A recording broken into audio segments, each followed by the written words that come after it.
Welcome back to another episode of the Savvy Founder podcast. Today, we are going to be diving into my launch and things that I have learned while I've been going through this launch.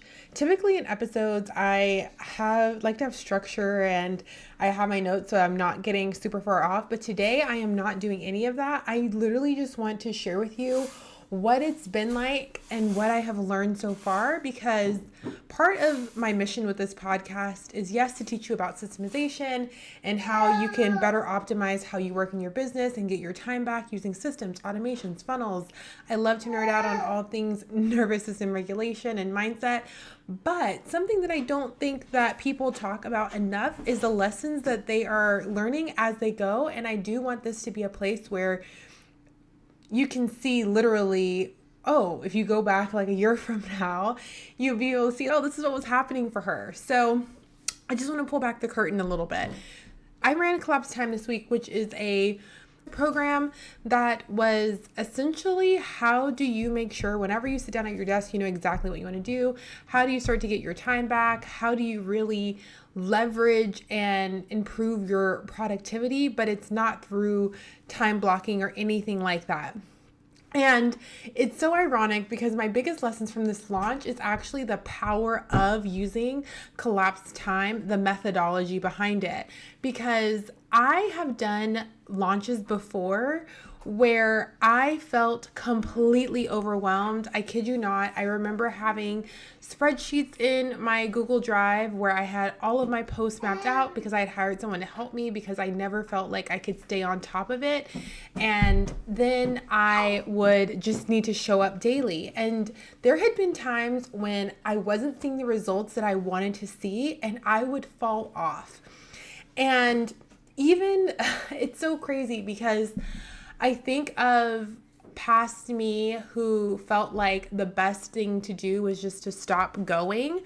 And I just send her so much love. And I'm so grateful that I've grown beyond that point, because something that I have learned is that if you really do want to succeed, it's so important that you have a plan.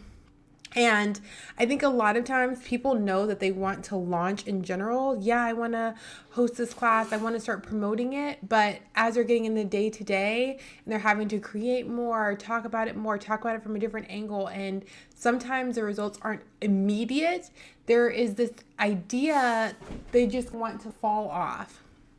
And I am here to tell you that if that is where you're at, or if you have been there, one, it's totally okay, and that's very, very normal to not always feel in it when you are in a launch. I don't know that anyone feels in it. Actually, no, I'm going to take that back. Nobody feels in it all of the time. That's not realistic.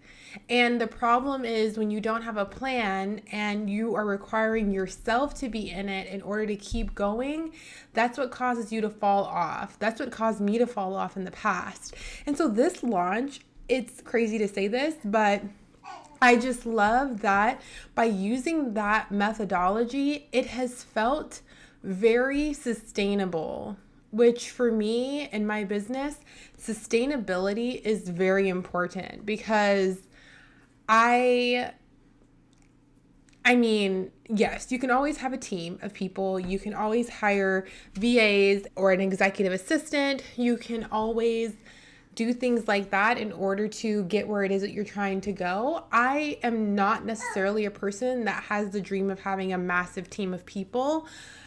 To be honest, even my vision of when my company hits $1 million, I don't want to have a large team of people. I foresee myself having maybe a couple VAs and running it that way, because I've always wanted to build this with sustainability in mind, and I didn't want it to take over. And now I'm having to be in all these like employee meetings. That's just not where my heart is. My heart is more in the servicing of my clients. And my logic is, if I can figure out how to do it for myself, then I know that my clients can do it for themselves as well, because my clients are like me. They're busy, they have their kids, and they want to be present. They want to be getting the Stripe notifications going off while they're watching their kids at the playground. And in order to do that, we have to have a plan. I have never been so convinced that what people need the most is systems. I used to think that mindset was the biggest thing that held people back. And it's true that mindset can hold you back. If you have the self-talk where you're telling yourself, this is why it's not working out for you, for the average person, it's very challenging to move past that point unless you have a very strong mission and a very strong reason why you actually want to keep going.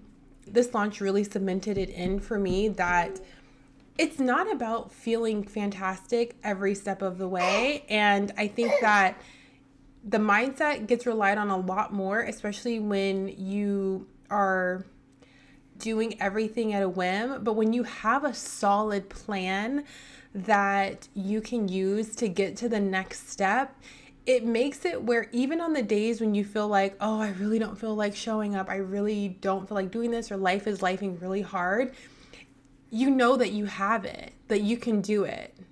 And that's really what I tapped into this launch. I think it's very fascinating how duality tends to show up in business. And it's so simple for people to say, oh, the more you can hold, right? The more capacity you have, the more you will grow. And the best thing what I'm most grateful for from this launch, and it's not even over yet, but what I've learned so far that I'm just like, oh my gosh, everyone needs to know this. If you have a plan, you can do it. And if you have a plan that is designed around your life, I kid you not, during this entire launch, I don't think I've spent more than an hour working on the business or the launch in this entire time, which is honestly saying a lot, because it's not that I'm saying don't work, because let's be honest, I'm obsessed with my business. You're obsessed with your business. If you're not obsessed with your business, why are you even doing it? So I know that it's something that we're passionate about, and so it's easy to give it more time. However, in the season of life where you don't have an abundance of time, it needs to be in a way that you can handle, and you can handle even when you're having moments of maybe your self-talk isn't 100%, or maybe someone ghosted you in the DMs, and that's okay because you keep going. I saw this post by, I believe it was James Wedmore, and he was talking about how in all of his years of business, growing to an 8-figure business, he has been told no. It was over 70,000 times or something like that. And I think about it all the time, like coming back to that conversation of mindset, where people feel so distraught at, oh my gosh, one person didn't do it, or they didn't do that. This is where I come from. My business is so much bigger than any one person, any one client, period.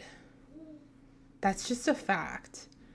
And I will never allow that to throw me off my square. And I'm not going to allow that to throw me off my square. So really my biggest takeaway from this is that if you want to create and bring in more ease into your business, I highly recommend that you have a plan to systemize your business. It's so important.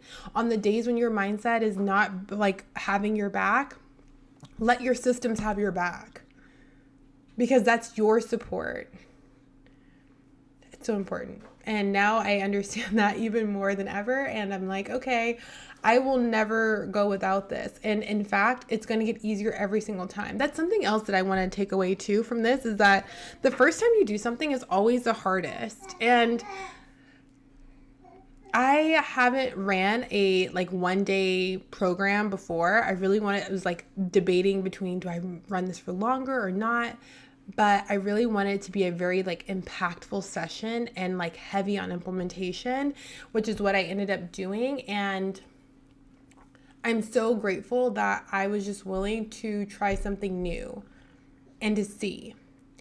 Another lesson from this so far is really taking on the approach of being the scientist.